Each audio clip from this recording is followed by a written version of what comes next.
시작하도록 하겠습니다. 예, 우리 이용준 목사님 좀 기도해 주시고 시작할까요?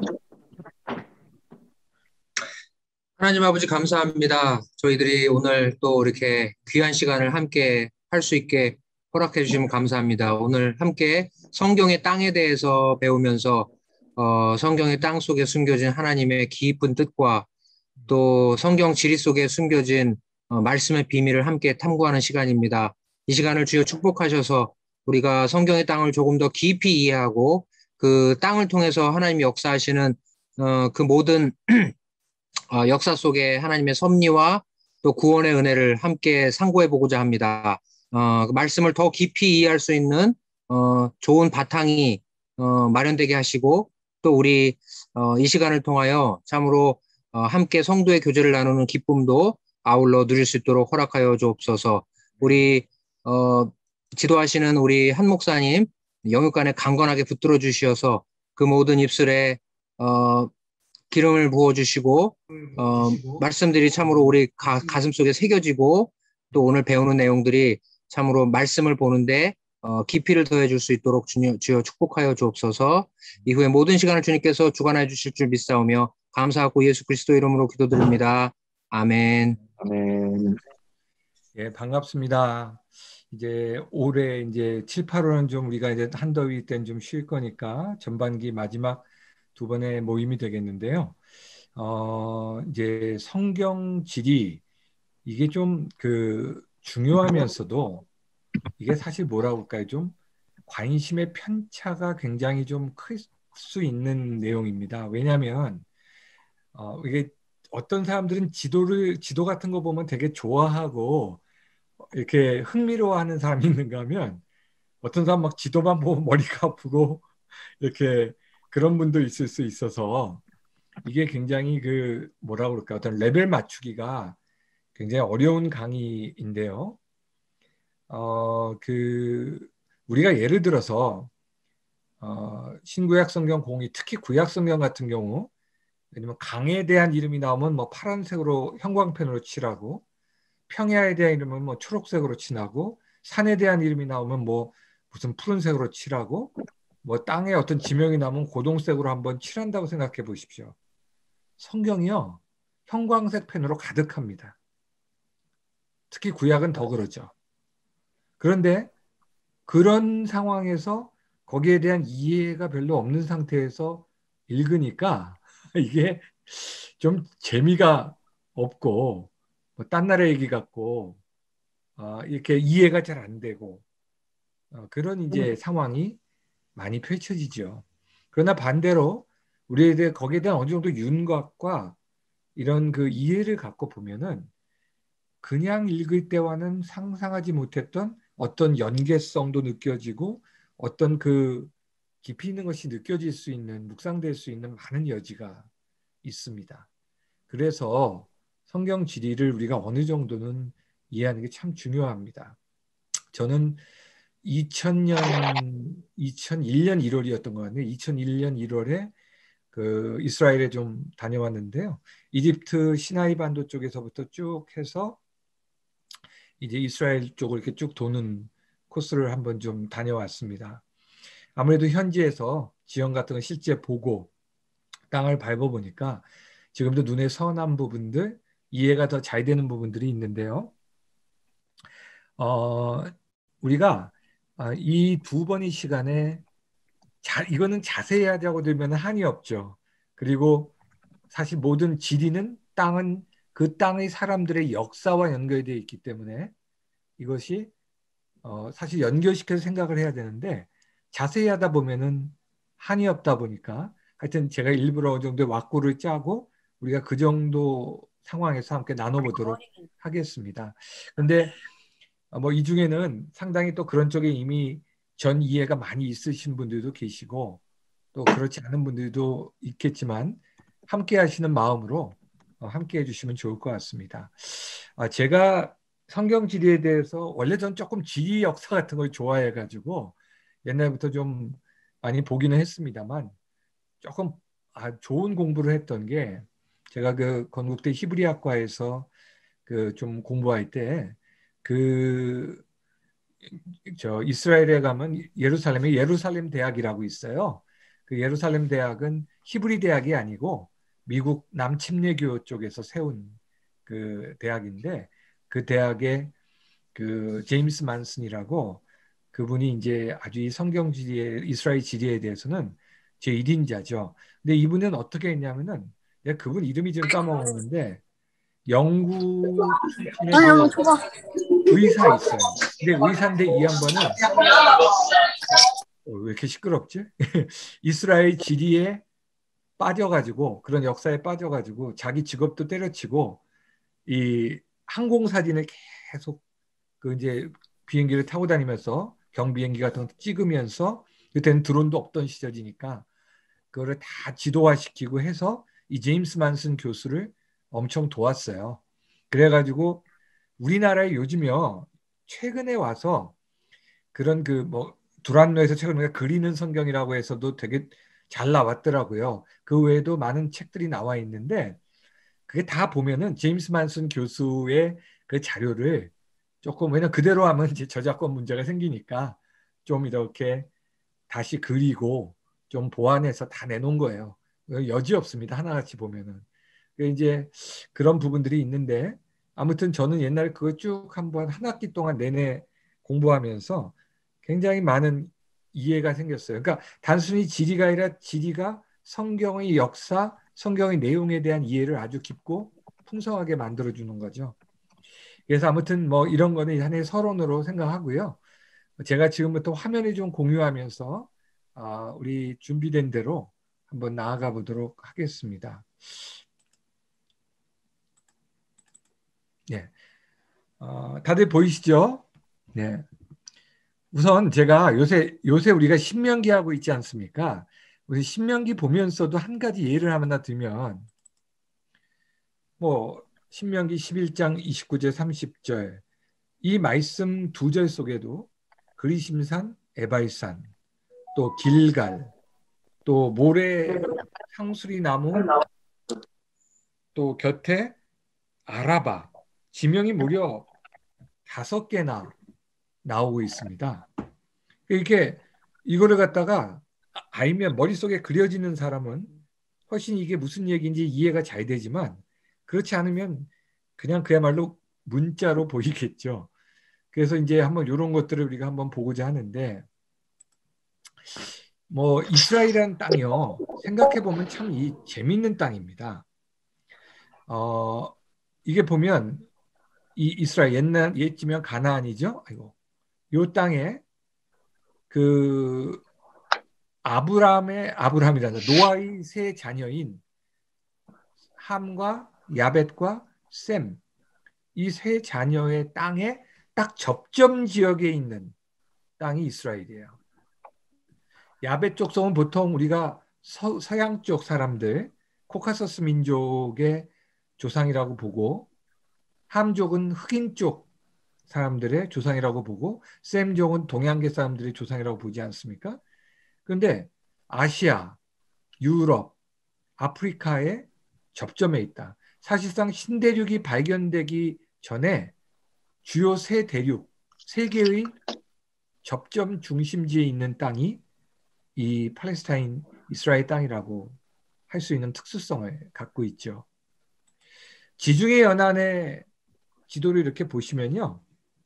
우리가 이제 이스라엘이라고 하는 땅이 지중해 동부 연안의 동쪽 연안의 땅이니까 이게 지중해라고 하는 참 묘한 바다죠. 거의 땅에 갇혀 있는 여기 지브롤터 해협이 없다면 완전히 땅 안에 큰 호수가 될 뻔한 그런 이제 지중해가 있는데 그 여러분 혹시 지금 제가 가리키고 있는 이 섬 무슨 섬인지 아시겠습니까? 이게 그 크레타 섬이라고 해가지고 그리스에 우리 그 크레타 문명, 미케네 문명이 있었던 그 섬이죠. 그리고요, 요 위에 조그맣게 보이는 이 섬이 여러분들 그 산토리니 섬이라고 들어보셨죠? 관광지.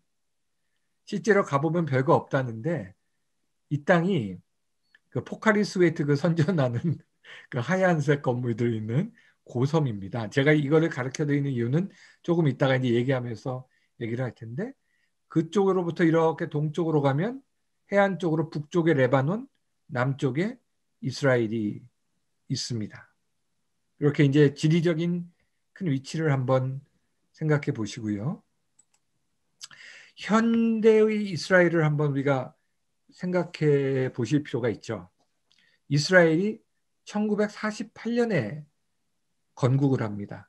여러분도 아시다시피 BC 586년에 느부갓네살에 의해서 유다와 예루살렘이 멸망한 이후에 약 2500년 만에 국가를 재건한 거예요. 참 이거는 인류 역사상 찾아볼 수가 없는 일이죠. 2500년 만에 민족을 다시 복원하고 나라를 재건하고 언어를 복원했어요. 언어를. 야, 이게 있을 수 있는 일인가? 그런데 그런 기적 같은 일이 1948년에 일어났습니다. 여러분들 아시겠지만 19세기 말부터 소위 시오니즘 운동이 본격화되면서 이스라엘 건국이 되는데, 여러분 지금 현재 여기 보이는 하얀색 부분이 이스라엘의 현재 영토입니다. 근데 여기에 보면 이렇게 웨스트뱅크라고 있죠. 여기와 요 밑에 가자 지구라고 여러분들 많이 들어보시죠. 요즘도 뉴스 계속 나죠. 그 팔레스타인과 이스라엘 그 전쟁 때문에 요 두 지역이 1978년에 캠프 데이비드 협정이라는 것에 의해서 그 지미 카터 그리고 그 이집트 사다트 대통령 그리고 백인 수상 이스라엘의 그 안에서 여기가 팔레스타인 해방기구 또는 자치기구라고 하죠. PLO의 자치지역으로 일단은 선포가 됩니다. 그리고 여기 보면 예루살렘에서 서예루살렘은 이스라엘의, 동예루살렘은 이 웨스트뱅크 쪽으로 포함이 됩니다. 이 땅은요, 사실은 78년 이전까지는 공식적으로는 요르단의 관할 지역이었는데 이제 이스라엘과 서로 양보를 해서 이 지역에 팔레스타인 자치기구, 해방기구가 들어서게 됩니다. 그런데 여러분 이 현재 이스라엘 이 땅의 영토가 어느 정도 되냐면 우리 남한이 10만 제곱킬로쯤 되거든요. 5분의 1밖에 안 돼요. 2만 1000제곱킬로미터입니다. 경상북도가 19,000제곱킬로미터 정도 되거든요. 그러니까 경상북도보다 약간 큰 정도 뺏기는 안 되는 땅이에요. 그런데 한때 이제 여러분들 아시지만 7번의 대중동전, 이스라엘 중동전에서 이스라엘의 3차 중동전, 6.1 전쟁 같은 때는 이 골란고원도 다 먹고 저쪽으로 시나이 반도도 다 먹고 그러기도 했죠. 그러나 이제 평화협정에 의해서 이렇게 이제 다시 또 양도하고 현재는 이런 상태에 있다는 거 한번 여러분들이 기억하시고 이제 우리 성경의 지리 쪽으로 한번 들어가 보면 좋겠습니다. 여러분 이 이스라엘 지형을 그 전에 한번 이렇게 보시면 좀 사진이 흐릿한데 입체적으로 보면 이렇게 보시면 돼요. 요게 남쪽이고 요게 북쪽이에요. 이렇게 비스듬히 났는데 요게 사해고 요게 북쪽에 요게 갈릴리 바다죠. 요 파란 요 부분이 뭡니까? 저쪽이 다 지중해. 그러니까 서안이죠. 지금 서쪽 방향이고 여기가 서쪽, 여기가 동쪽, 여기가 북쪽, 여기가 남쪽이죠.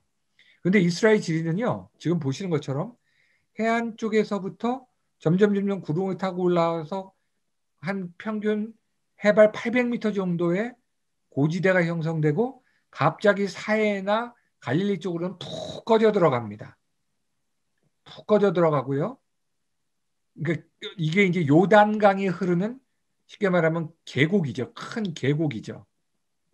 그리고 지금 요르단이나 시리아 쪽에 속하는 이 동부 지역은 일종의 구릉지예요. 좀 높은.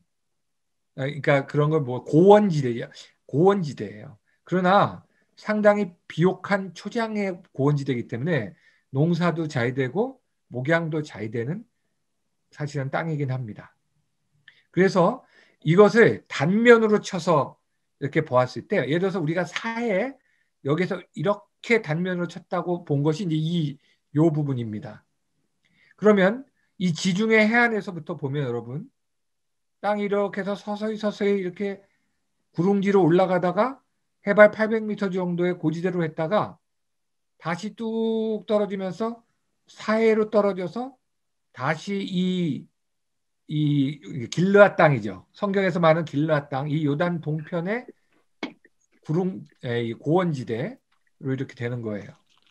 자, 그런데 이 지금 사해를 보십시오. 사해가 해수면보다 밑에 있어요. 이게 해발 마이너스 400m 정도에 위치합니다. 굉장히 이게 낮은 계곡인 거죠. 푹 파인 계곡인 거죠. 갈릴리 호수는 해발 200m 정도 밑에 있습니다. 그러니까 위에서부터 점점점 밑으로 흘러내리겠죠. 여기가 조금 더 높으니까 아무래도 흘러내려서 요단강이 내려오는데, 여러분 요단강은 헤르몬산에서부터 저 북쪽에서 시작돼 가지고 사해에서 끝나는 내륙천이에요. 내륙천이라는 게 뭐냐면 바다로 나가는 게 없는 내륙천인 겁니다. 그래서 사해 바다가 염도가 거의 40%에 이르는, 사람 몸이 둥둥 뜨는 바다가 된 거는 빠져나가는 데는 없고 물은 고여 들어오는데 건조하고 뜨거운 날씨에 증발되니까 염도가 왕창 올라가게 된 겁니다. 자, 이제 조금 이거는요 뒤에서 조금 설명을 한번 할 거니까 대충 이런 개념이 이스라엘이 이렇게 돼 있구나 라는 정도 생각하시고요. 조금 더 큰 그림에서 이스라엘 지도를 한번 보도록 하겠는데요. 이게 뭐냐면 지금 잘 보시죠. 여기 지중해고 이스라엘이 지금 여기 있습니다. 여기 있는데 여기 아라비아 반도고 여기 지금 아프리카죠. 그런데 아까 우리가 본 그 갈릴리 호수에서 사해를 거쳐서 이르는 그 요단강의 계곡이 사실은 홍해로, 아이고, 사실은 이 홍해로 그 계곡이 이어지는 거고, 워낙 홍해의 계곡은 깊으니까 바다가 돼버린 거죠. 그게 아프리카로까지 쭉 이어져서 요게 그 빅토리아 호수라는 그 유명한 호수.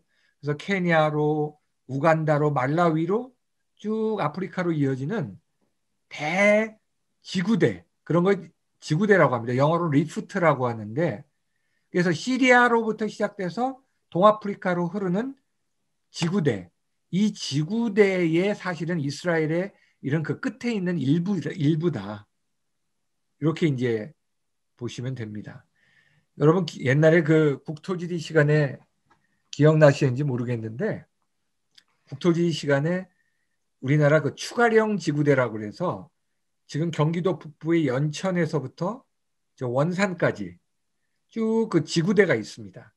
거기를 따라서 그러니까 경원선, 서울 원산 간 철도가 이렇게 지나간다고 해요. 왜냐하면 그 지구대니까 쭉 거기를 따라서 올라가는 거죠. 이런 큰 그림 속에 사실은 이스라엘도 있다는 것을 여러분이 잠깐 보시면 좋겠고요. 자, 이제 이스라엘의 지형에서 큰 이제 구분점들을 조금 한번 보도록 하겠습니다.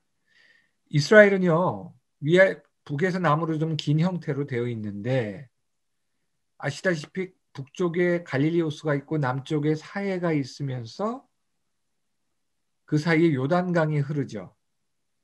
이 요단강은 북쪽의 시륜이라고 하는 곳에서 시작되는데, 이 시륜이 우리가 지난번에 신명기 3장 말씀에서 나왔었는데 3장 9절에 헤르몬산의 시돈 사람들은 시륜이라고 부르고 아모리 족속은 스닐이라고 부른다, 이런 말씀이 있습니다. 그러니까 시륜이 이제 헤르몬산이에요. 헤르몬산, 헐몬산이라고 보통 성경에 나오죠.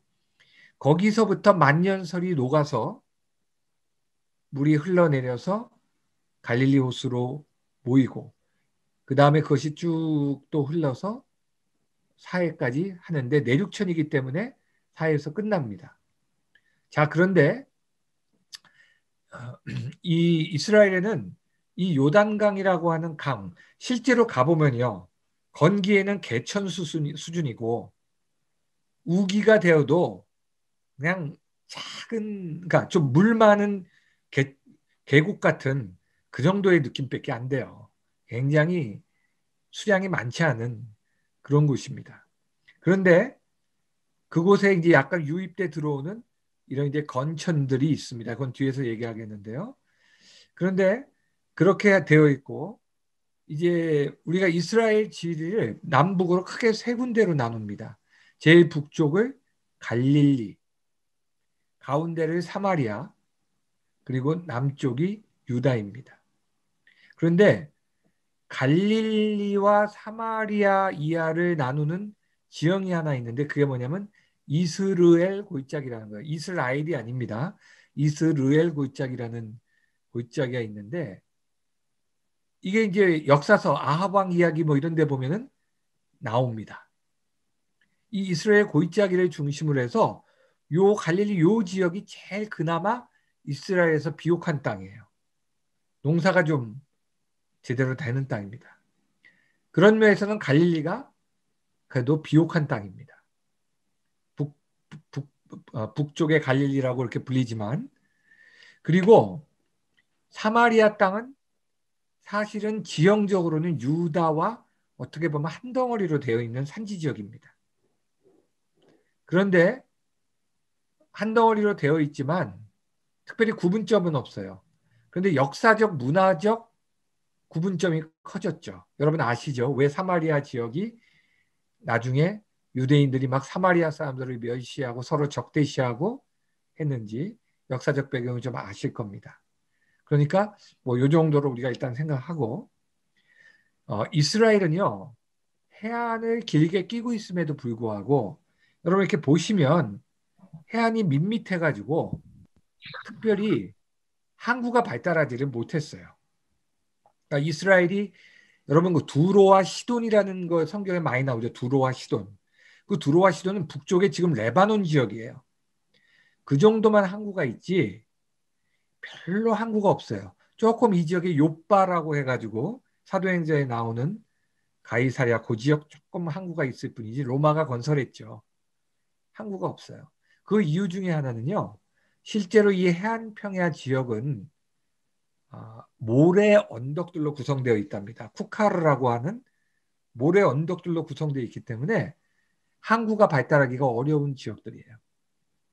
우리 샤론의 뭐 샤론의 꽃 예수하는 그 샤론 평야가 이 해안평의 북쪽을 가리키고 그리고 여기 쉐팔라라고 나오는데 우리 성경에는요 원어의 쉐팔라라는 게 한번 평지라고 번역되어 있는 곳이 있어요. 사사기에. 그거 외에는 직접 나오진 않는데 구릉지대를 얘기합니다. 그러니까 뭐냐면 해안 평야로부터 조금씩 구릉지대로 아까 좀 올라와서 이 유대 산지, 사마리아 유대 산지로 높아지는 겁니다.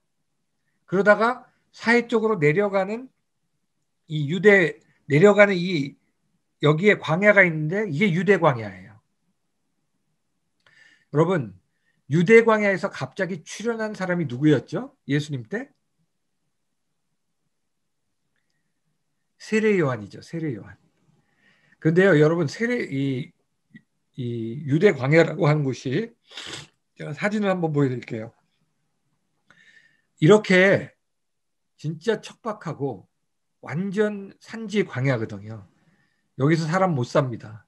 여기 떨어뜨려 놓으면 우리 같은 사람들이 죽습니다. 여기에서 세례 요한은 메뚜기와 석청을 먹고 엘리야처럼 낙타 털옷을 입고 어떻게 보면 이제 자기를 수련하면서 하나님의 때를 기다렸던 사람이었던 거죠. 그리고 우리가 이 요단강의 서편 지역이 이제 우리가 쉽게 말하면 갈릴리, 사마리아, 유다인데 동편 지역을 뭐라고 하냐면 크게는 트랜스 요르단, 요단강의 이쪽 편이라고 해서 트랜스 요르단이라고 부르는데 그거는 이제 현대적 지명이고 고대의 성경적 지명은 이 지역을 길르앗이라고 불렀죠. 길르앗. 그래서 여러분들이 성경 읽다 보면 길르앗이라는 그런 말들이 자주 나오죠. 구약 성경에서 특히. 근데 또 길르앗 또 그냥 길르앗이 아니라 예를 들면 길르앗 라못이라든지 또는 야베스 길르앗이라든지 이렇게 길르앗에 앞뒤에 어떤 명칭이 붙은 경우가 상당히 많죠. 야베스 길르앗 또 어떤 경우는 길르앗 야베스라고 했다가 또 야베스 길르앗이라고 했다 그래요. 성경 지명이 좀 그런 게 있어요. 예를 들면 예수님이 너희는 나를 누구라고 하느냐고 물었던 그 빌립보 가이사랴도 개역 성경 전에는 가이사랴 빌립보라고 했는데 개역지행에서는 또 빌립보 가이사랴라고 했죠. 그거는 이렇게 붙었기도 하고 저렇게 붙기도 하는 것 같아요. 아무튼 이 길르앗 지역도 조금 구분하면은 이 강들에 따라서 작은 강들에 따라서 약간씩 명치 뭐 길르앗 야베스, 길르앗 라못 뭐 이런 식의 구분이 있지만 그런 길르앗이라고 붙으면 이 지역은 다 요단 동편을 의미하는 것이구나. 이렇게 생각하시면 됩니다. 자, 그리고요. 이 네게브 광야와 아라바 광야라는 게 나오는데 아까도 우리 아라바라고 나왔죠. 제가 신명기 8장 7절 말씀에서 그러니까 이 아라바라고 하는 광야는요. 사실 이 유다 지역은 더욱 척박한 땅이에요. 이 남쪽이 시나이 반도까지 다 광야 지역입니다. 그래서 유다 중에 이 남방 지역을 네게브 광야라고 하는데 그 옛날에 개역 성경 때는 이걸 다 그냥 남방이라고 번역을 했었어요. 네겝이라고 히브리어에 나오면은.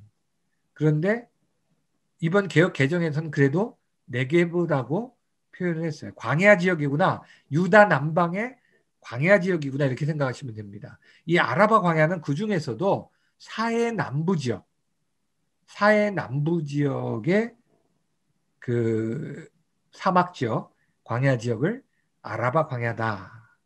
이렇게 여러분들이 이해하시면 됩니다. 여러분 이 정도만 여러분들이 알고 있어도요.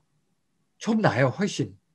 성경 보시다가 큰 지명이 나올 때 대충 어느 지역을 지금 얘기하고 있구나. 이게 좀 어, 이해가 되실 겁니다. 자, 여기까지 혹시 뭐 궁금한 점이나 질문하시고 싶으신 거 있으시면 좋습니다. 누구든지 어떤 분이시든지 어떤 질문이든지 한번 해주십시오. 얘기하실 거 있으면요.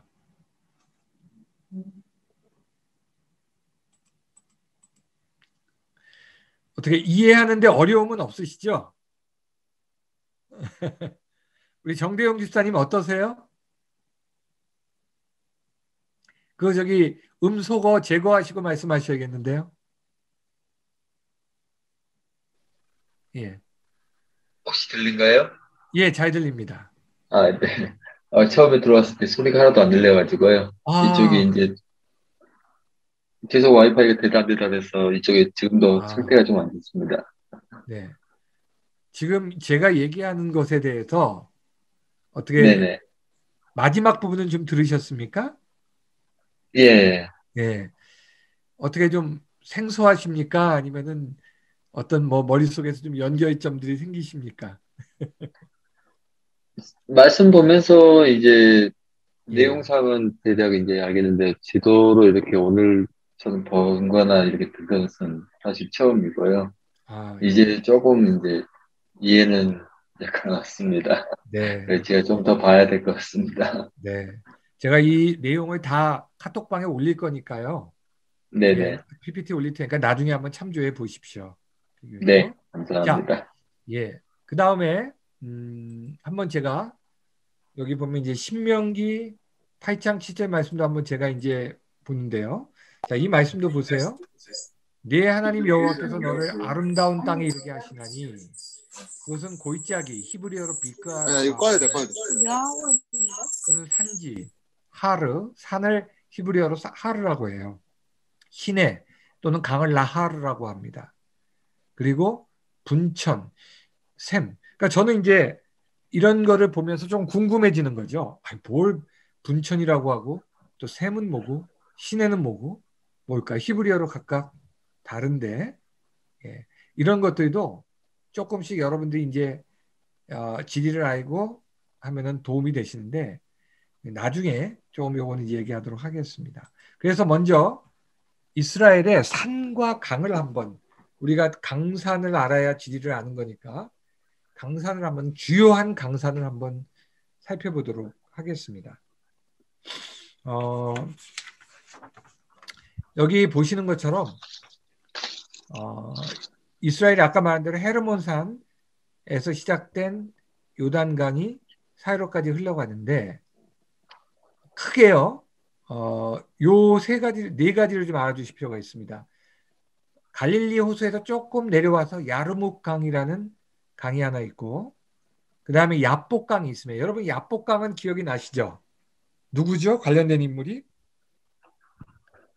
야곱이 그 야복강에서 하나님과 씨름하잖아요. 예, 하란에서 돌아올 때. 그리고 아르논강이 있습니다. 이 아르논강은 보면 사해로 직접 들어가죠. 그리고 요 밑에 세렛 시내가 있습니다. 그 신명기 보면 처음에 1장에서 이스라엘이 38년 만에 세렛 시내를 건넜다. 이 건넜다고 할 때 이게 세렛 시내죠. 그런데 이 강들이 성경에서 지명이 종종 많이 나와요.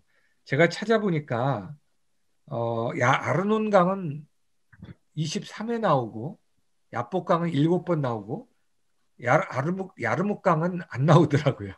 특별히 역사적 사건이 많이 얽혀 있지 않다는 이야기죠.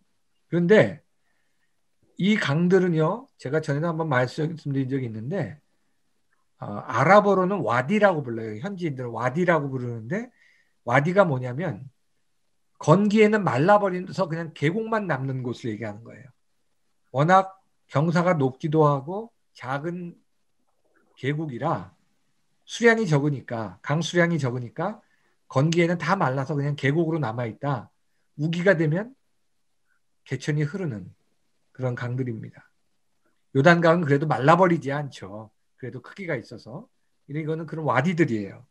그런데 요 그 강들을 보고 우리가 하나 알아야 될 게 뭐냐면은 여러분들 그 이스라엘 주변 민족 중에서 암몬, 모압, 에돔이 있죠. 그런데 암몬과 모압과 에돔은 우리가 지난번 신명기 초반에 묵상할 때 보면 하나님께서 가나안 땅으로 들어갈 때 그들을 하나님이 치지 못하게 하세요.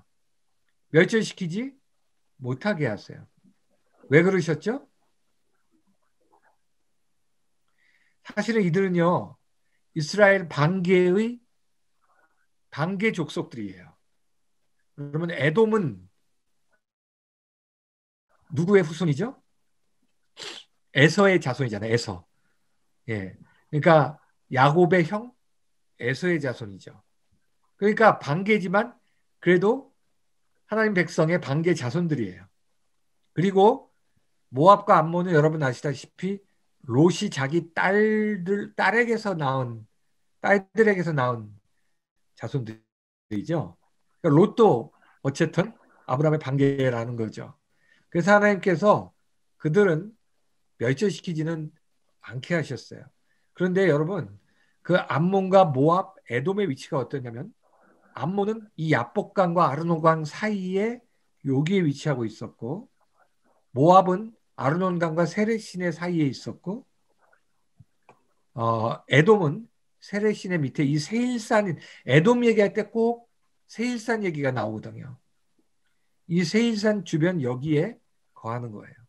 그러니까 이스라엘 백성들이 저 이제 시나이 반도 쪽에서 이렇게 해가지고 올라올 때 에돔도 치지 않고 그냥 양해를 구하고 건너가고 암몬, 모압 이렇게 이제 들어왔던 겁니다.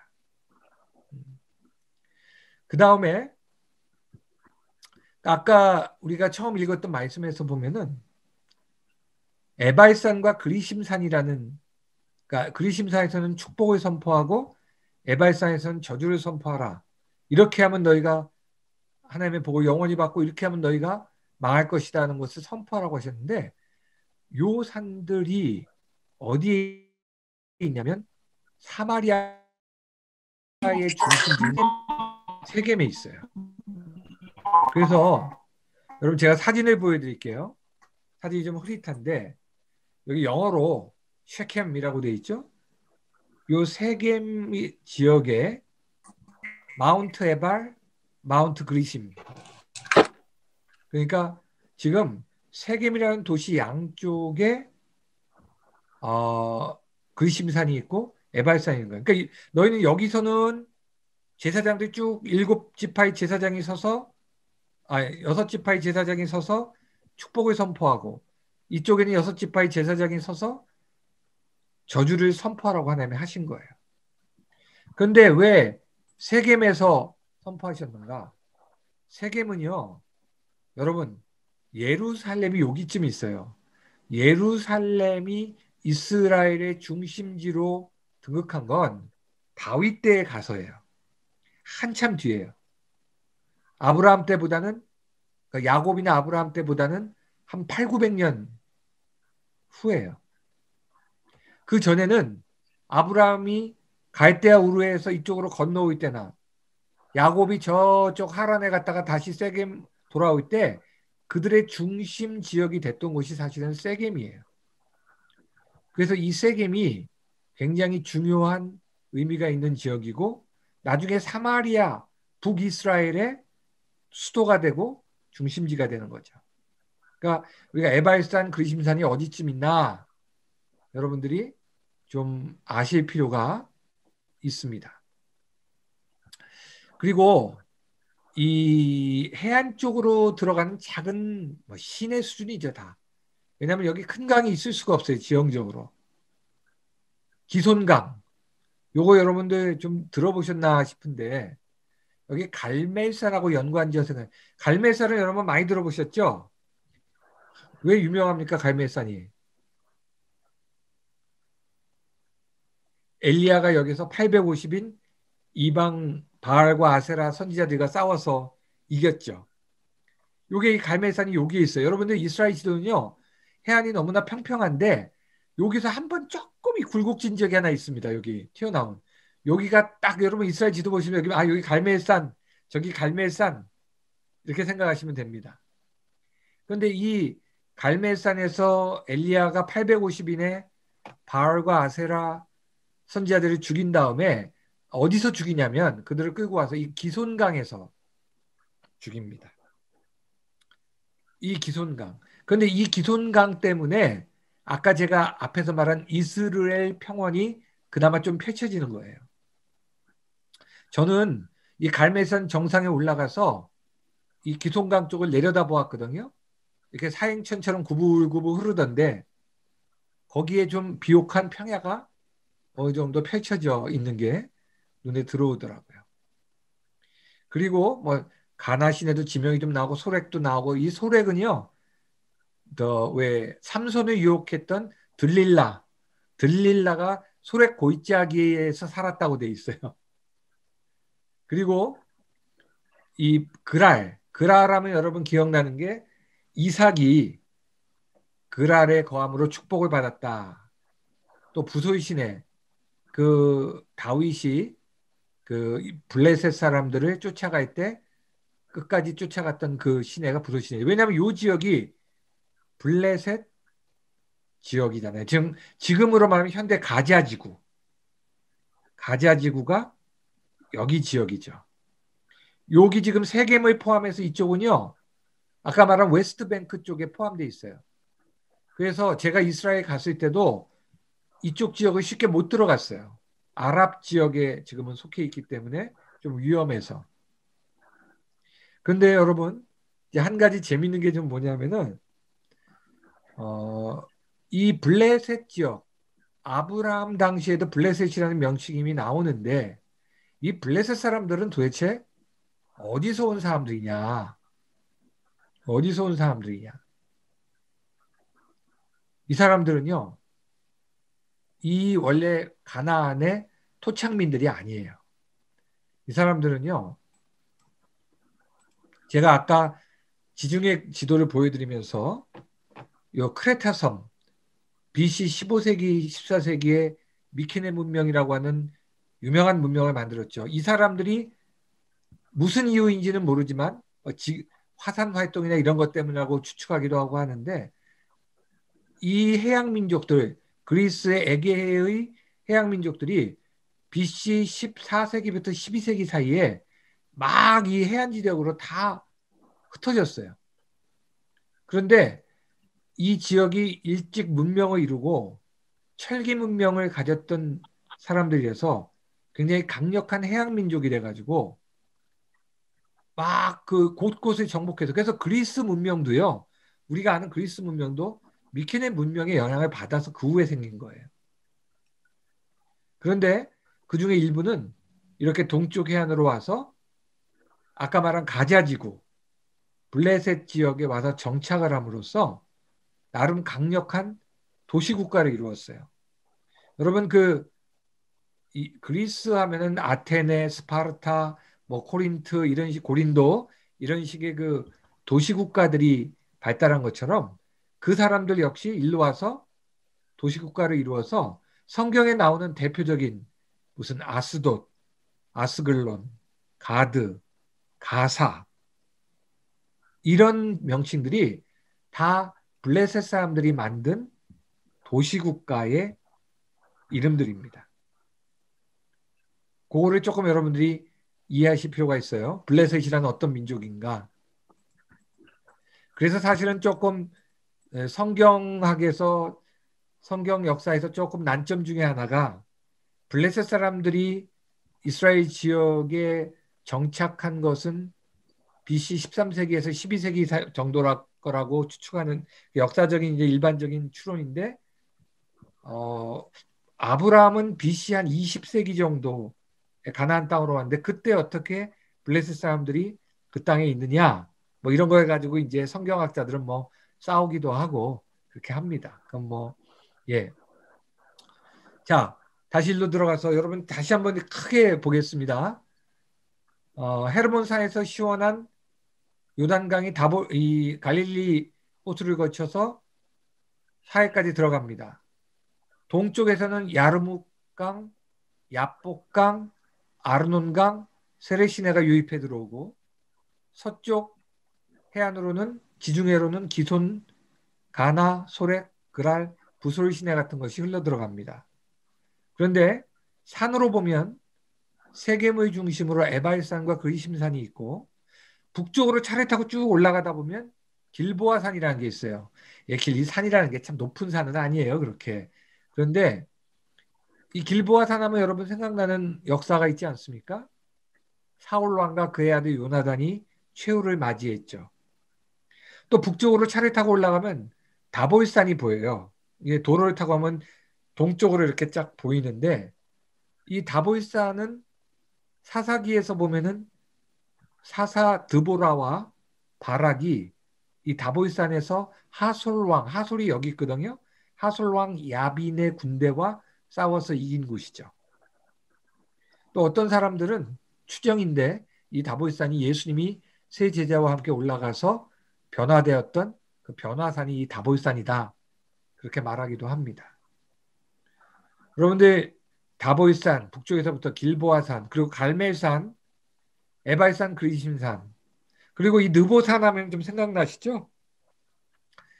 모세가 마지막 가나안 땅에 들어갈 때 하나님이 넌 여기서 가나안 땅을 바라만 보고 넌 못 들어간다 했던 그 땅, 그 산.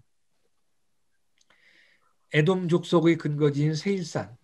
요 정도만 여러분들이 조금 감을 잡고 계시면 성경을 읽다가 여러분들 어떤 지리에 대한 지명이 나오면 이 사람들이 지금 여기쯤에 이렇게 하고 있는 거구나. 감이 좀 잡히실 겁니다. 자, 이스라엘 단면 지형이요. 아까 제가 한번 보여드렸는데 자, 보세요. 서쪽 지중해에서부터 이렇게 서서히 우리 요빠라는 항구 도시가 있죠. 올라가다가 엠마오라는 도시가 구릉지대 쉐펠라에 있고 예루살렘은 해발 800m 정도의 산지에 있습니다. 다시 쭉 내려가면 여기가 유대 광야겠죠. 내려가다가 사해가 해발 400m 아래에 있고 다시 쭉 올라가서 느보산도 있고 모압산지도 있고 이 고원지대가 길르앗 땅이 나옵니다. 자, 그런데 이런 지형이다 보니까 어떤 기후가 형성되냐면 여러분 그 지중해란 말입니다. 이쪽에서. 그럼 지중해에서는 습기가 매우 많은 습기를 머금은 편서풍이 계속해서 이스라엘 땅으로 불어오는 거예요. 그런데 산지가 있으니까 부딪히면서 비를 내리고, 그리고 이것이 사해나 갈릴리 호수 이 계곡으로 떨어질 때 낙차가 워낙 크다 보니까 건조한 바람이 불지만 종종 폭풍우가 아니라 이 소용돌이를 많이 일으킨답니다. 그래서 예수님이 그 제자들하고 갈릴리 호수에서 배 타고 가다 이렇게 자꾸 풍랑을 만나는 이유가 실제로 그러한 그 기후변화, 급격한 이 편서풍에 의한 기후변화가 잘 일어난다고 그래요. 그런데 이게 우리나라에도 이런 현상이 있죠. 기억하신지 모르겠지만 우리나라 영서지방과 영동지방의 높새바람, 저쪽 서쪽에서 불어온 바람이 태백산맥에 부딪히면서 영서지방에는 비를 내리는데 강릉 이쪽의 영동지방은 매우 건조해지는 그 높새바람, 페엔 현상이라고 하죠. 페엔 현상이 요 이스라엘 지역에도 있다는 거예요. 그래서 이스라엘 사람들이 사실은 바알 우상 숭배를 많이 했던 이유가 여기 있습니다. 바알을요 보통 사람들이 풍요의 신이라고 이렇게 아는데 사실은 바알은 풍요의 신이 아니고 폭풍의 신이에요. 폭풍의 신. 그러니까 서쪽에서 폭풍 바람이 불어오면 산지에 부딪혀서 비가 내리니까 농사가 되겠죠. 그러니까 폭풍이 불어와야 편서풍이 불어와야 농사가 되기 때문에 바알은 풍요의 신으로 여겨진 겁니다. 이런 것들을 조금 이제 이해하시고 하면 좋겠고요. 자, 이거는 이제 도로에 대한 이야기를 제가 조금 여러분들 하겠는데요. 여기 보시면 여기 지금 시나이 반도입니다. 시내 반도. 그리고 여기가 이스라엘이죠. 여기가 이제 지금의 터키 지방. 여기 레바논 위에 있을 거고 여기 시리아가 있겠죠. 여기가 이제 이라크 지방이죠. 오늘날. 여기가 사우디아라비아, 여기 이집트. 자, 이스라엘 지역은요. 고대로부터 북서쪽의 메소포타미아 지역, 지금의 이라크, 이란 요 지역과 시리아, 요 남서쪽에 이집트 사이에 끼어가지고 딱 이스라엘이요. 우리나라하고 좀 비슷한 나라입니다. 진짜. 우리나라가 그 해양 세력과 대륙 세력 사이에 끼어가지고 지금도 엄청난 그런 압박을 받고 있는 나라인 것처럼 이스라엘은 내내 역사 속에서 북쪽에서 일어나는 예를 들면은 아수르, 바벨론 이런 강대국들, 페르시아, 남쪽의 이집트 사이에 끼어가지고 아주 이 고래 싸움에 새우등 터지는 나라였습니다.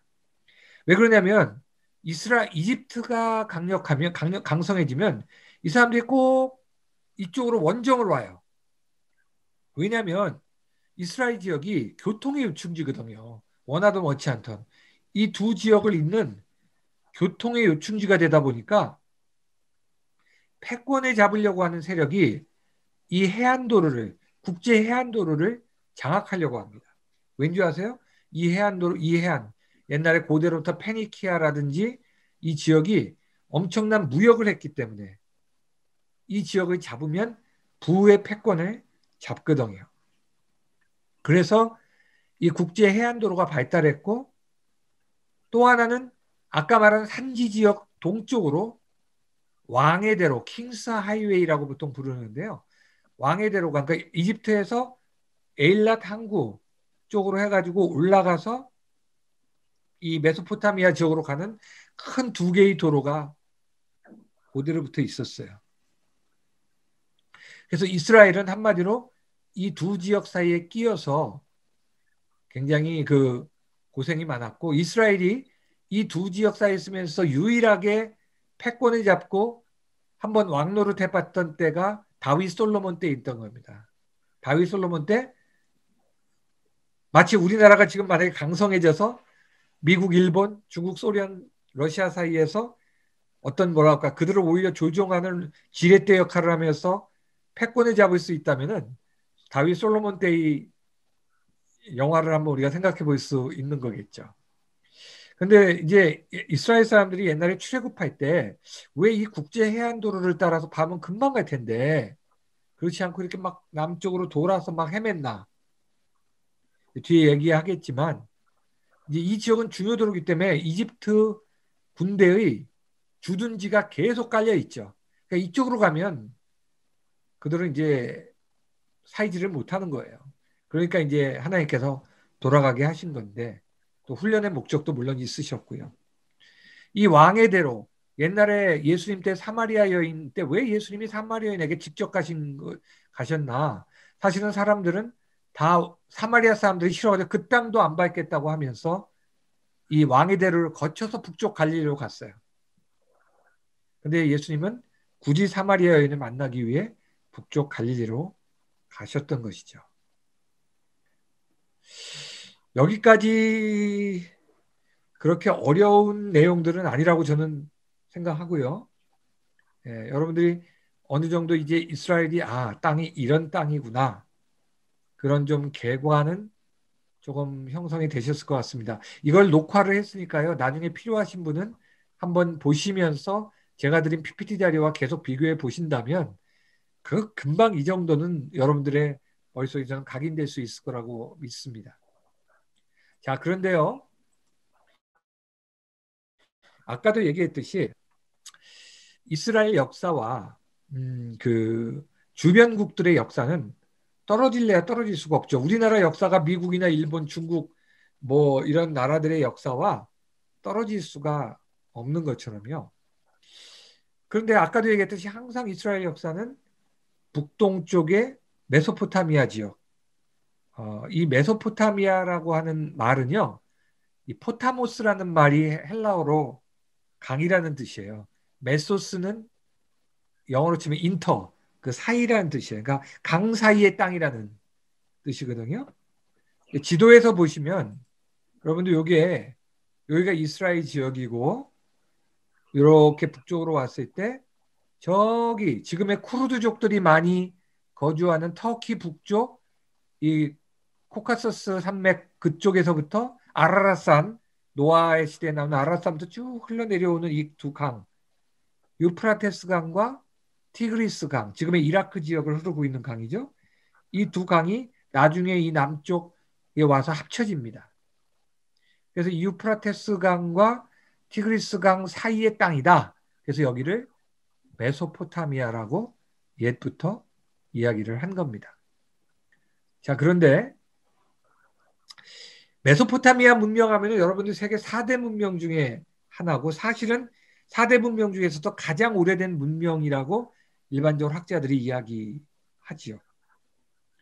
그런데 그 메소포타미아의 최초의 그 문명을 이루었던 문명의 이름이 수메르 문명이죠. 수메르. 그런데 사실은요, 아직도 이 수메르 사람들이 어디에서 온 사람인지를 명확히 몰라요. 어떤 학자들은 저쪽 북쪽에 동북쪽에 중앙아시아 쪽에서 온 사람들이라고도 하고 또 어떤 학자들이 우리나라 좀 이제 국뽕이 굉장히 강한 소위 환단고기 계열의 사람들은 우리나라 그 뭐가 단군 이 환국 그쪽에서부터 온 스메르 사람들이라고 이렇게까지 이야기하는데 뭐 그거는 좀 소설 같고요. 아무튼 이 수메르 민족은 BC 한 3000년경부터 그러니까 지금부터 한 5000년 전부터 문명을 이루었고 이 사람들은 사실은 그 이후에 나오는 아카드 제국 이후에 셈족들과는 이 사실은 종족이나 언어가 다른 어, 사람들입니다. 그러나 어쨌든 수메르 문화가 꽃피웠고 그 수메르 문화 후에 셈족에 속하는 아카드 제국이 건설이 되는데 이 사람들이 쓰던 아카드어가 중동 지역에서는 오랜 기간 동안 그 영향력을 미치는 언어가 됩니다. 그런데 이 아카드 제국은 나중에 우루 사망조라고 하는 그 우루 하면은 우리가 갈대아 우루 아까도 말했지만 여기 우루라고 나오죠. 이 아브라함이 살던 곳. 아브라함이 살고 이렇게 해서 이제 가나안 지역으로 들어오잖아요.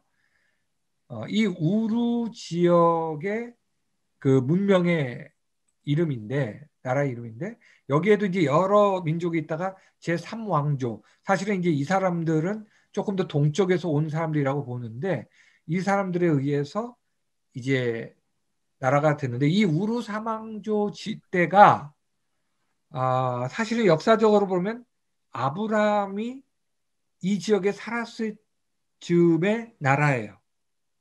그래서 어떤 학자들은 이제 존 브라이트 같은 그런 이스라엘 역사학자들은 아브라함이 우루 사망조 시대의 사람이었다. 그것도 그의 아버지 데라가 우상을 만드는 사람들이었다는 걸 보면 그는 굉장히 귀족 계급에 속하는 사람이었을 것이다. 그런데 이 우루 사망조가 여기 또 우루 사망조가 이쪽 더 동쪽 여기가 지금 페르시아 이란 쪽이거든요. 요 이란 남부의 엘람이라고 하는 민족이 쳐들어와서 멸망을 했어요. 그래서 학자들은 그러니까 우리가 이제 하나님의 어떤 역사를 이루실 때 우리가 좀 성경을 볼 때 그거를 이게 문자적으로 보는 방법이 있지만 물론 하나님의 역사죠 그대로 그거를 조금 더 정치 경제적인 역학을 통해서 보는 방법도 있습니다. 예를 들어서 하나님이 그런 정치 경제적 역학관계를 형성하심으로 그렇게 하도록 만드시는 거죠. 그래서 어떤 학자들은 엘람의 공격으로 우르사망자가 많았기 때문에 귀족 계급이었던 아브라함과 데라의 가족들은 여기를 이제 피해서 쉽게 말하면 망명길에 올라서 이쪽 지역까지 그 시점에 온 것이 아니냐. 물론 영적으로는 하나님의 부르신 거고 정치 경제도 하는 그런 여건들을 만드시지 않았겠냐 또 이렇게 추측하기도 합니다. 자, 그런데 이 우르사망조가 이제 멸망한 이후에는 조금 이렇게 강력한 제국이 형성이 안 되고 여러 나라들이 이 지역의 도시국가 형태로 메소포타미아 지역에 분포를 하게 돼요. 그래서 여기 보면 이제 이 아시리아도 우리 성경에 나오는 아수르가 아니에요. 구아수르예요. 구아수르. 또 마리, 구바빌로니아. 그 바빌로니아가 아니라 구바벨로니아. 또 뭐 이신, 라르사 이런 도시 국가들이 여기 보시면 지명들이 나오죠. 바벨론, 아수르는 좀 북쪽이에요. 바벨론 좀 중간쯤이고 우르는 남쪽이고 이신, 라르사, 누지, 뭐 이런 에블라, 이런 마리 이런 도시들이 있는데 이런 것들이 좀 아는 이유는 뭐냐면 그런 지역에서 문서들이 발굴이 됐습니다. 토판들이 발굴되고 그랬기 때문에 이 지역에 이런 문명이 있었고 이런 국가가 있었고 그랬다는 것을 이제 좀 알게 되는 것이죠. 뭐 이런 얘기까지는 사실 여러분들이 성경을 읽는 데는 필요가 없을 수 있는데 제가 오늘 이 얘기를 하는 이유는 뭐냐면 이 역사를 좀 아셔야지 그 다음에 이어지는 이제 아수르, 바벨론, 페르시아, 헬라, 로마까지 이어지는 이스라엘의 이제 식민 지배의 역사가 좀 더 이어지기 때문에 제가 말씀을 드린 겁니다. 여기 구바벨로니아에서 유명했던 왕 여러분 잘 아시죠? 함무라비 법전을 만든 함무라비 왕. 이 구바벨론에도 터키 지역의 히타이트에게 멸망을 합니다. 예. 아무튼 요 정도만 요거는 하시고요. 이제 우리 아브라함부터 조금 이야기를 하겠습니다. 여러분 아브라함 잘 아시잖아요. 갈대아 우르에서 비옥한 초승달 지역이라고 합니다. 왜냐하면 이 지역이 이렇게 넓은 것 같아도 왜 이렇게 안 왔냐? 이 아라비아 사막이거든요. 그러니까 이렇게 못 오고 강을 따라서 비옥한 지역을 따라서 이거 이상하다. 예.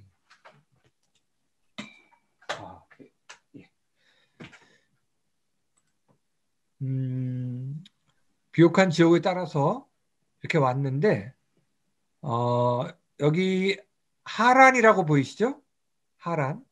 지금의 시리아 지역입니다. 지금의 시리아 지역인 하란. 또는 이라크 가장 거의 북부에 맞닿아 있는 이 지역에서 여러분 아시는 것처럼 아브라함의 가족이 한 60년 정도 여기서 있었고 데라는 여기서 죽고 아버지 데라는 죽고 그 후에 아브라함과 롯이 이제 일로 가나안 땅으로 들어오게 되죠.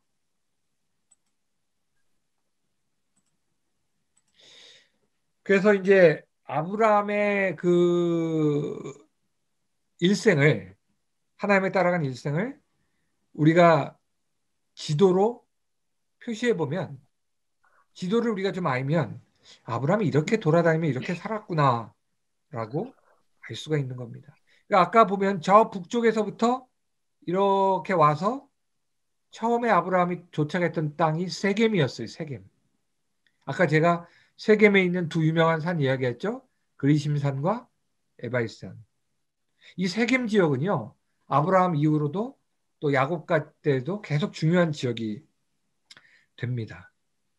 그리고 이 세겜 땅에 하몰, 그 하몰에게 아들에게서 땅을 사서 막벨라구를 아브라함이 사죠. 내려와서 베델과 아이 사이에 동편 땅에서 아브라함이 예배를 드렸다. 이런 얘기도 나오고.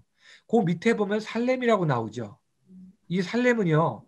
예루살렘이에요. 예루살렘의 옛 명칭인데 유다 지역에서 굉장히 중요한 세 도시가 있습니다. 예루살렘, 헤브론, 브엘세바 나오죠. 그런데 여러분들 이 위치를 생각할 때 이렇게 하면 쉽더라고요. 이게 지도가 조금 정확하지가 않은데 사해 북단에서부터 쭉 선을 그어가지고 왼쪽으로 보면 이 북쪽 지역에 있는 데가 예루살렘이에요. 끝에 딱 이렇게 다 해보면 산지 지역이죠. 사해 중간쯤에 이렇게 딱 선을 그으면 여기가 헤브론이에요. 사해 끝에쯤에 이렇게 지은 남방 쪽 네게브 사막 쪽이 브엘세바가 있습니다. 이 세 중요한 지역이죠. 브엘세바는 사실은 12지파 중에서 시므온 지파의 나중에 중심지였지만 유다로 흡수되죠. 자, 그래서 이 살렘 왕 아브라함을 맞아 주어서 11조를 그에게 받았던 살렘 왕이 누구였죠? 멜기세덱. 잘 아시죠? 멜기세덱. 예. 그 멜기세덱이란 말은 말라크가 이제 왕이란 뜻이에요. 히브리. 말키 나의 왕은 세덱. 의로우신 분이다. 이제 그런 뜻인데 하여튼 중요한 어떤 상징성을 가진 인물이죠. 그래서 히브리서는 예수 그리스도가 아론의 계보를 따르지 않고 제사장의 가보지 않고 멜기세덱 제사장의 계보를 따르는 왕이다. 그리스도가 이렇게 이제 해석하는데 아무튼 그 살렘 지역이 여기쯤 있습니다. 고대에는 그렇게 불렸죠. 그 다음에 기럇 아르바라고도 불렸던 헤브론이 있는데 사실은 아브라함, 이삭, 야곱도 초반에 다 살았던 곳이 이 헤브론입니다. 결국은 아브라함은 헤브론에 최종적으로 정착하고 이삭은 헤브론에서 거의 일생 살았죠. 야곱은 헤브론에 살다가 하란으로 갔고요. 근데 여러분들 그 성경 읽다 보면요. 기럇 아르바, 무슨 기럇 뭐 이런 지명들이 많이 나와요. 이 기럇이 뭐냐면요. 키르아라고 하면은 그게 성읍이라는 뜻이에요. 그래서 그 연계형으로 키르아트 아르바. 그러니까 기럇 아르바 하면은 아르바의 성읍. 기럇 모 하면은 모의 성읍이라는 뜻입니다. 그런 이제 지명이라는 걸 좀 알고 계시면 좋을 것 같고요. 아브라함이 오자마자 사실은 대기근을 맞아서 애굽으로 내려갔다가 다시 올라와서 그랄에 거하고 브엘세바를 거쳐 최종적으로 헤브론에 거하는 그 과정이 사실은 쭉 나옵니다. 그런데 이제 그때 우리가 이제 그런 지도를 좀 지명을 알면 아브라함이 이렇게 이동을 했구나. 그러다가 이렇게 최종적으로 여기 정착해서 살다가 일상을 마쳤구나. 막벨라고에 묻혔구나. 이렇게 이제 우리가 좀 이해할 수 있는 거죠. 뭐 야곱의 일생도 마찬가지입니다. 헤브론에 이제 주로 있다가 저 북쪽으로 하란에 가서 20년 지냈다가 돌아와서 다시 이제 세겜에서 이제 정착하려고 했는데 그 디나 강간 사건이 딸 강간 사건이 터지면서 그러지 못하고 또 내려가야 됐죠. 그래서 헤브론에 가서 나중에 그도 정착하는데 마지막으로 그 전에 에브라 베들레헴에서 라헬이 죽죠. 뭐 이런 거는 이제 여러분들이 좀 간단하게 보시면 될 것 같고요. 마지막으로 오늘은요 출애굽 역사만 좀 나누고요. 마치고요.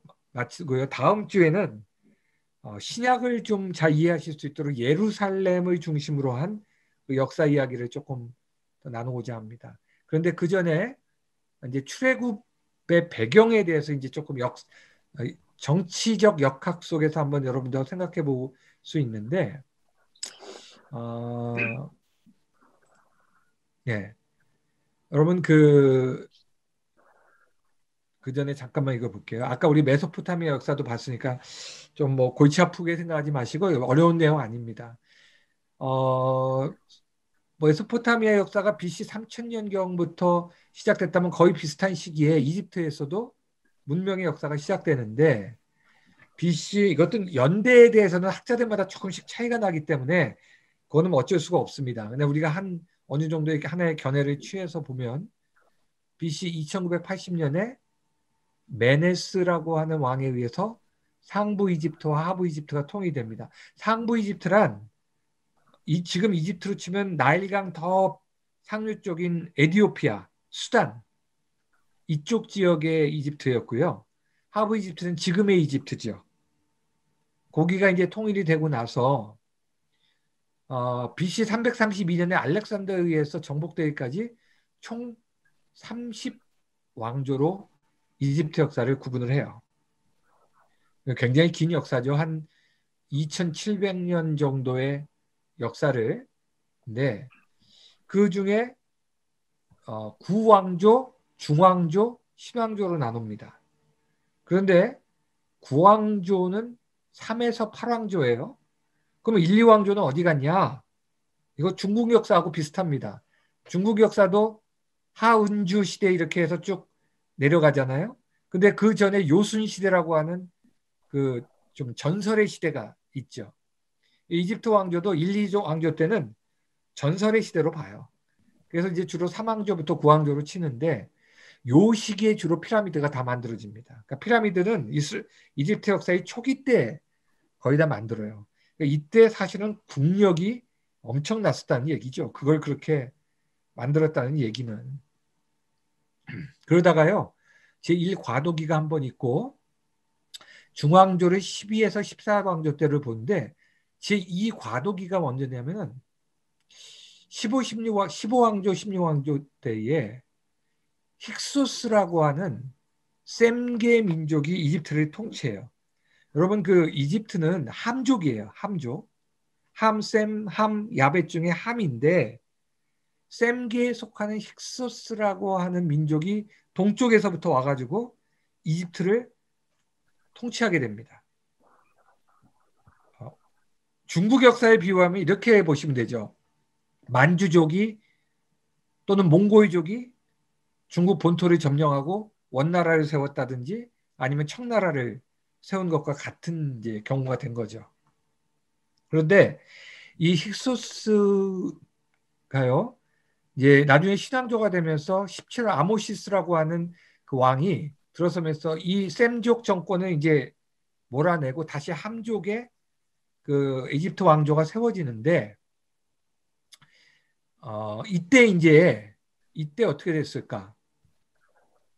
셈족들을 핍박하는 거죠. 왜냐하면 셈족의 지배를 받았으니까 다시 함족이 자기들 권력을 잡았으니까 셈족들을 핍박하는 거예요. 그게 이런 역사들이 소위 이제 출애굽기 1장에 나오는 요셉을 알지 못하는 왕의 시대가 오면서 요셉은요 12왕조 시대의 총리였어요. 그런데 요셉의 그 셈족이었던 요셉의 그런 명성과 그런 공에 대해서 모르는단 말은 사실은 이제 함족들이 그 셈족들을 핍박하는 시기가 왔다는 이야기입니다. 그래서 그때 출애굽의 역사가 일어나는 것이 아니냐. 출애굽기 12장에 보면요. 12장 38절일 겁니다. 히브리 민족이 출애굽할 때 중다한 잡족이 함께했다는 표현이 나옵니다. 중다한 잡족. 근데 이 잡족 중에는 바로 힉소스 계열들의 셈족들이 섞여 있었지 않았겠느냐, 이렇게 이제 보는 겁니다. 그러니까 이스라엘 민족은, 이스라엘이라고 하는 것은 종교적 단위죠. 여호와 신앙. 그 안에는 히브리 민족 외에도 처음부터 여러, 특히 셈족을 중심으로 한 민족들이 섞여 있었다고 볼 수가 있는 거죠. 그러다가 19왕조의 그 유명한 람세스가 있습니다. 람세스 1세가 있고 그 다음에 람세스 2세가 있습니다. 이 람세스 2세, 그 이집트 왕자 영화에 나오는, 만화 애니메이션에 나오는 그 람세스 2세 때 국력이 굉장히 강했다고 하는데, 그때 이후로는 완전 쇠퇴기로 접어들어서 사실 그 이후의 왕조들은 그 별 볼 일 없는, 실질적으로 이집트 왕조의 알렉산더에게 멸망하기 전까지 별 볼 없는 그런 상태에 있다가 끝이 나게 됩니다. 이 역사를 조금 이야기하는 이유는요, 18왕조를 좀 보려고 하는 건데, 출애굽 연도를 두 가지 설이 있죠. 이른 시기를 보는 사람들은 BC 1446년, 후대를 보는 사람들은 BC 1290년에서 한 1250년 사이. 그런데 1446년 설은 조금 대체로 보수적인 학자들이 많이 취하는 설이고, 13세기 1290년에서 50년 사이는 조금 진보적인 학자들이 많이 취하는데, 이게 왜 좀 중요하냐면 200년 가까이 차이가 나기 때문에, 그렇게 되면 이제 사사기가 이제 굉장히 연도가 달라지게 돼요. 왜냐하면 다윗과 사울 왕이 세워졌던 시기는 그건 역사적으로 거의 분명하거든요. 솔로몬이 집권한 시기가 BC 966년이라는 거는 거의 다 공인되어 있는 거기 때문에, 그러면은 그 앞에서 출애굽시기에 따라 사사기가 이제 짧아지거나 길어지는 상황이 되는데, 여러 가지 성경의 기록으로 볼 때는 BC 1446년으로, 15세기로 보는 것이 좋겠다고 저는 봅니다. 그런데 그 아모시스라고 하는 그 18왕기 처음 왕조가 이제 힉소스족을 몰아내고 건국한 이후에 1446년이면 어디에 가 있습니까? 뭐 여기에 걸리시죠, 여기. 그러니까 아멘호텝 2세라고 하는 그 왕, 이집트 파라오 시절에 이스라엘 민족이 출애굽했다고 보시면 됩니다. 그런데 아멘호텝 2세는 분명히 투트모스 3세의 장자가 아니었을 거예요. 왜? 장자는 다 죽었잖아요. 장자 지향에 의해서. 그러니까 뭐 찾아든지 그럴 텐데, 여기 보시는 것처럼 투투모세, 투투모세, 투투모세, 이걸 보면 모세라는 이름은 여러분들 아시다시피 바로의 공주에게 입양되어서 왕족의 어떤 상당히, 그것도 왕권의 위치에 접근할 수 있는 그러한 위치의 사람이 아니었을까, 이제 그러한 추측을 하게 합니다. 자, 그래서 여러분들 그 출애굽의 경로, 우리가 출애굽길 이제 이를 쭉 읽다 보면요, 사실은 모세 오경은 이게 장절이 있는 게 아닙니다. 구분이 있는 책이 아닙니다. 쭉 이어지는 겁니다.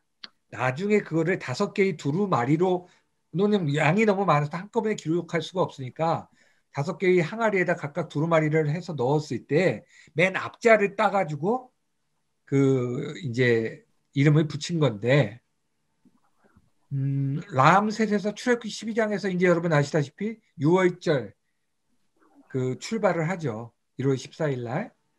그 숫곳에서 60만 장정계수를 했다는 기록이 있고, 에담에서 불기둥 구름기둥이 나왔다고 하고, 또 뭐 믹돌과 비아이로 마하스본 맞은편에서 뭐 첫 번째 원망을 했고, 그러다가 홍해를 건너고 건넜는데 수르광야로 이제 3일 동안 물을 못 찾아서 마라에서 그 물을 찾았는데 물이 있어서 못 먹어서 원망했더니 종려나무 70주를 또 넣어서 종려나무를 거기다 꺾어 넣었더니 가지를 넣었더니 또 이제 물이 달아졌고 여호와 라빠 또 엘림에 또 와서 오아시스를 발견하고 뭐 이런 얘기들이 나오죠. 그러다가 신광야라고 나오는데 여기서 세 번째 만나와 메추라기가 여기서 만나 사건이 있었고 르비딤에서 아말렉과의 전투가 있었고 신의 광야에 출애굽기 19장에 보면 3월에 도착했다. 3월이라고 나오는데 이게 보면은 이제 1월 14일에 출발해서 세 번째 달 50일 후, 그러니까 오순절 때 또는 칠칠절 때 이제 시내산에 도착한 겁니다. 그러다가 신의 광야에서 약 1년 있죠. 다음에 2월 20일까지. 여기까지의 내용이 신의 광야 출애굽기 19장부터 민수기 10장까지가 요 내용입니다. 민수기 10장까지가 보면은 신의 광야에서 있었던 그 내용이에요. 그런데 민수기 11장에부터 이제 출발을 해서 출발하자마자 또 최근에 우리가 신명기에서도 묵상했지만 다베라 사건, 기브론 핫다와 사건 불평하다가 막 불에 타고 여러 가지 사건들 나오죠. 하세롯 막 미리암이 모세의 누이인 미리암이 또 뭐 그 모세의 결혼 문제를 가지고 뭐 비난하다가 문둥병에 걸리기도 하고 바란 광야 가데스 바네아까지 왔는데 여러분 아시는 것처럼 여기에서 이제 불평하고 불만하다가 가데스 바네아에서 이제 돌아가 38년 더 도는 거죠.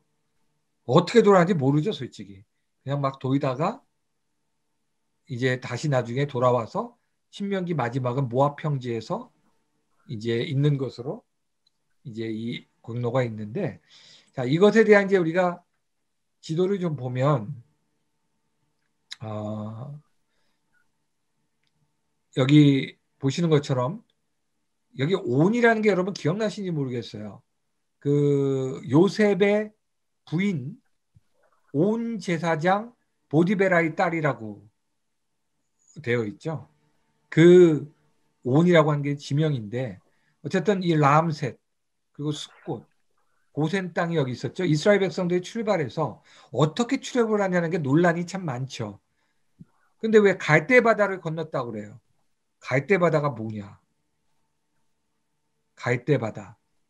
홍해 그런데 그래서 사람들은 학자들이 뭐 팀사 호수나 비터 호수라는 호수가 갈대가 많이 있기 때문에 그 지역을 건넜다는 말 아니냐 이렇게 보기도 하고 어떤 사람은 시나이 반도 근처에 홍해를 건넜는데 이 홍해가 가보면 실제로 붉은색이 나는 바다 갈대들이 있어가지고 바다 색깔이 상당히 햇빛이 비칠 때 붉게 보인다. 그래서 이 사실은 갈대가 영어로 리드 아닙니까? 리드시인데 그것이 이제 레드시가 이자 하나 빠져가지고 붉게 보인다 레드시가 됐다 뭐 이런 이야기도 하는데요. 어쨌든 이 시나이 반도를 기점으로 이쪽이 이제 수에즈 운하가 있는 수에즈반이고 이쪽을 아카바만이라고 합니다. 이게 홍해죠 쭉. 시내산은 이 시나이 반도 남쪽 꼭지점에 있는데 그들이 신광야에서 막 불평하고 원망했죠. 근데 제가 옛날에요. 성경을 쭉 읽다가 모세오경을 읽다가 이 출애굽기를 읽는데 신광야를 지났다고 한참 얘기가 지났는데 또 가데스 바네아에서 신광야라는 거예요. 그래서 이게 이상한 거야. 이해가 안 되는 거야. 아니 신광야는 저쪽에 있는데 어떻게 또 신광야야? 이런 게 이제 우리 한글 성경의 약간 맹점인데요. 제가 그래서 일부러 와이더니 서브 sin 신 와이더니 서브 찐 했는데 히브리어로 보면 이건 스틴이고 이거는 친이에요. 이게 사실은 다른 이 명칭인데 우리가 번역을 할 때 똑같이 신광야로 하니까 읽다 보니까 이상하게 신광야가 나올 수가 없는데 또 신광야가 나오는 거야. 그래서 이제 그런 그 원어를 찾아보면 여기는 이제 사맥이라고 하는 그 히브리어를 쓰고 여기는 짜디라고 하는 히브리어를 쓰는데 그거 좀 다릅니다. 어쨌든 아까 말한 해안도로로 가면 빠른데 여기에는 여러 이집트 국경 수비대들이 있기 때문에 갈 엄두를 못 내고 남쪽으로 해서 시내산에 1년 머물고 올라갔다 가데스바네에서 정탐꾼 보냈다가 이제 겁나가지고 못 가고 원망해서 여기 38년을 하여튼 어떻게 돌아왔는지 알 수가 없죠. 돌다가 이제 다시 이렇게 에돔으로 해서 모압 암몬으로 해서 이들 안 건드리고 피해서 이제 바산왕 옥, 뭐 헤스본왕 시온 깨트리고 이제 들어갔죠. 그런데 여러분들 혹시 들어보셨는지 모르겠는데 네, 그분 이름이 갑자기 생각이 안 나네. 그 떨기나무라고 쓴 책인데 그 사람 얘기도 만은 아니고 뭐 외국 학자들 중에도 학자는 아니고 그런 설들이 좀 있어요. 이스라엘 이스라엘 백성이 건넜던 홍해는 이 아카바만 쪽이었고 아라비아 반도로 들어갔다. 시내산은 여기가 아니고 아라비아 반도에 있는 시내산이다. 왜? 그 갈라디아서 4장에 보면요. 아라비아의 시내산이란 말이 한번 나옵니다. 그래가지고 이게 좀 그런 말들의 그런 어떤 그 약간 그 이론적 배경이 되기도 하고 그러는데 그런데 문제가 어려운 건 그런 거죠. 이때는 지금부터 3,500년 전에 그러니까 3,500년 전이면 우리나라로 치면 단군 삼국유사로 쳤을 때 단군 시대인가요? 그 시대인데 너무 오래전이라 여기에 현재의 지명을 정확히 규명하기도 어렵고 무슨 유물들이 남아있지도 않고 그러다 보니까 규명하기는 어려운데 그렇다 할지라도 그 이론에 따르면 너무 나머지가 안 맞는다고 봐야 됩니다. 그래서 일단 학자들이 이 일반적으로 가장 정통적으로 얘기하는 이 코스가 가장 그런 코스가 아니었겠냐 이렇게 보시면 될 것 같고요. 그래서 이제 여러분들이 이런 지도적 개념 여기 보면 가사 아스돗 나오죠. 여기가 가사 그러니까 여기가 블레셋 지역인 거죠. 가자지구. 저 동쪽에서 BC 12세기 13세기에 이쪽으로 와서 블레셋 사람들이 정착했다. 이렇게 보시면 되겠습니다. 아이고 이게 원래 저 줌으로 집중한다는 것이 굉장히 힘든 건데 그것도 여러 가지 이야기를 제가 많이 한 것 같아서 여러분들이 집중이 잘 되셨을지 모르겠습니다. 잘 아시는 분들은 원래 아시는 분들은 뭐 어려운 얘기가 전혀 아니셨을 텐데 조금 우리 아니신 분들은 너무 많은 얘기가 나와서 오늘 조금 어려웠을 것 같은데요. 다음 주에는 우리가 예루살렘의 중심으로 해서 예수님 얘기를 좀 하고 또 그냥 얘기를 좀 나누고 마칠 수 있을 것 같아서요. 길게 하지 않을 수 있을 것 같습니다. 그 뒤에 이제 조금 중간사 쪽의 이야기 제가 그 뭐 이렇게 이야기들 조금 나중에 할 수 있겠는데 그 정도만 우리가 하고 이제 하겠습니다. 예, 혹시 이게 좀 성경 지리다 보니까 서로 좀 나누고 이러기가 좀 어렵고 일방적인 강의 형태가 돼서 좀 그런데요. 무엇이든지 좀 성경 읽으시면서 지명적인 문제에서나 궁금했던 점이나 또는 그냥 자기가 느꼈던 점 또는 오늘 강의에서 좀 생각나신 점이 있으면은 한두 분이라도 좀 이야기 나누고 마무리했으면 좋겠습니다.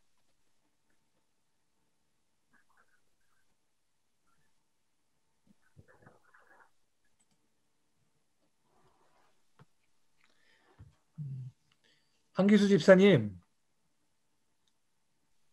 한기수 집사님, 오늘 네. 어떻게 저 부르실 줄 지금 저 부르실 줄 알았어요.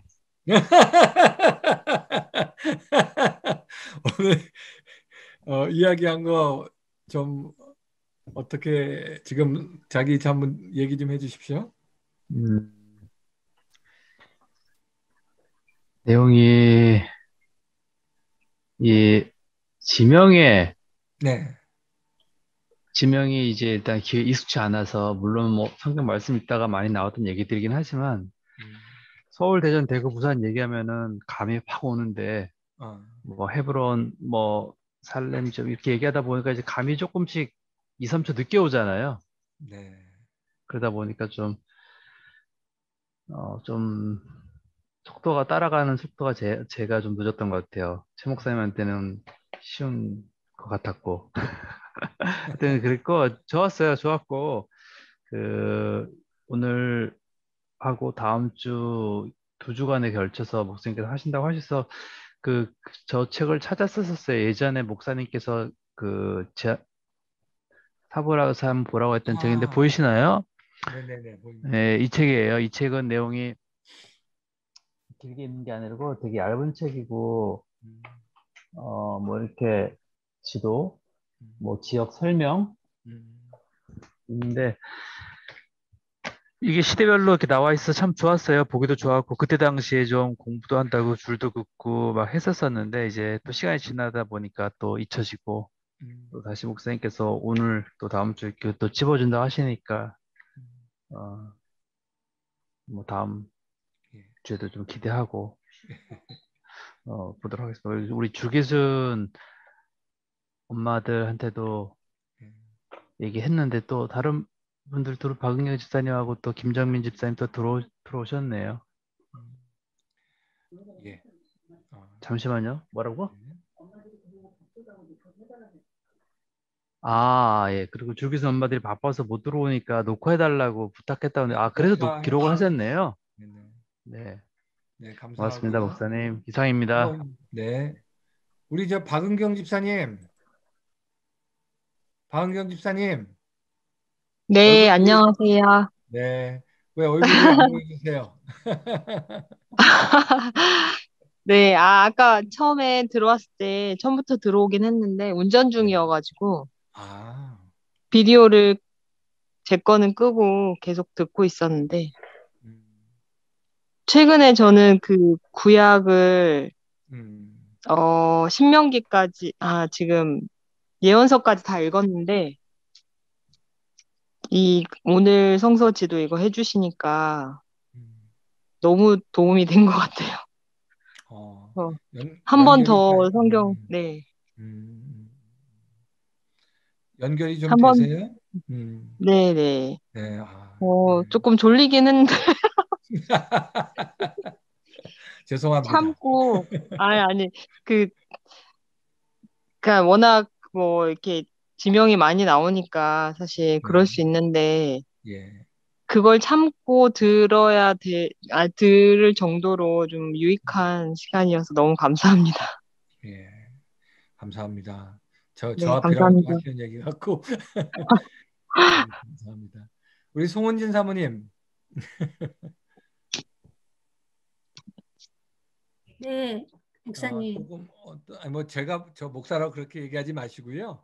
조금 이렇게 저는, 들으시면서 어, 느끼신 거 제가 도움이 좀 되게, 네, 성경 질이 나올 때는 성경의 내용들이 이제 네, 지영이 목사님이 여기에서 무슨 일이 있었고 하는 그걸 들으니까 너무 생생해서 너무 유익했고, 그 다음에 저한테 조금 어려웠던 건 제가 역사나 지리에 대한 그 음, 배경 지식이 좀 적으니까 그런 거 얘기할 때는 다시 한번 그냥 집중해서 듣고 다시 목사님이 그 출애굽기 다시 설명해 주면서 이제 그렇게 지형을 볼 때는 너무 저한테는 성경 말씀이 정말 더 다가오니까 되게 유익했고 다음 기대가 돼요. 어려운 부분은 제가 이제 그냥 그 배경이나 역사 목사님 설명할 때는 잘 이해 안 되는 게 있었는데 그건 다시 들으면 될 것 같고 저한테는 너무 유익한 시간이어서 다음 주도 너무 기대됩니다.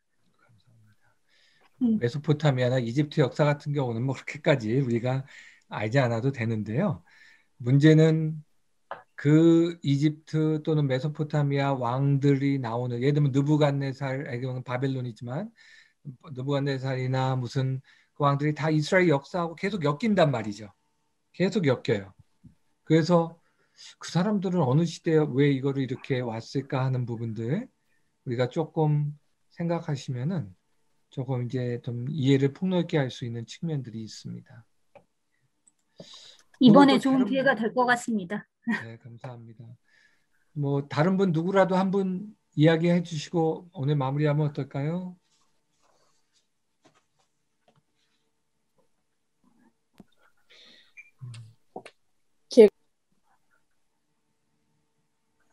네,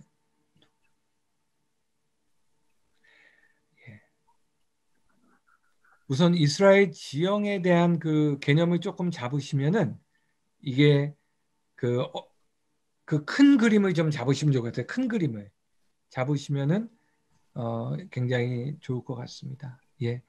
자, 그러면 아유 정말 사실은 이런 거 강의 이런 게 좀 지루할 수 있는데 1시간 반 가까이 정말 들어주셔서 너무 감사하고 저는 이제 요거 조금 이렇게 해서 앞으로 우리 성도님들이 그 기초를 좀 삼는데 성경 이해하는데 기초를 좀 삼으면 좋겠다는 마음입니다. 자, 그러면 우리 마무리 기도는 우리 송은진 사모님이 눈에 앞에 제 사진에 딱 들어왔어요. 송은진 사모님 기도해 주십시오. 하나님 아버지 감사합니다. 하나님께서 우리에게 허락하신 이 귀한 시간을 통해서 하나님이 감동으로 쓰시고 하나님의 마음이 담긴 그 성경을 우리가 더 사실적으로 이해하면서 하나님께 가까이 가고 하나님을 사랑하고 하나님께 더욱더 다가가는 시간으로 우리의 마음이 움직이는 시간으로 사용하여 주시기를 원합니다.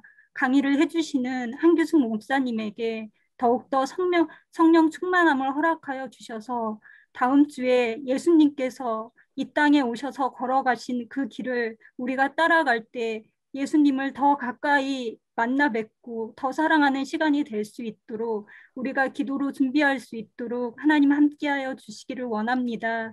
이 시간 함께하여 주신 주님을 찬양드리며 이 모든 말씀 예수 그리스도 이름으로 기도드립니다. 아멘. 네, 감사합니다.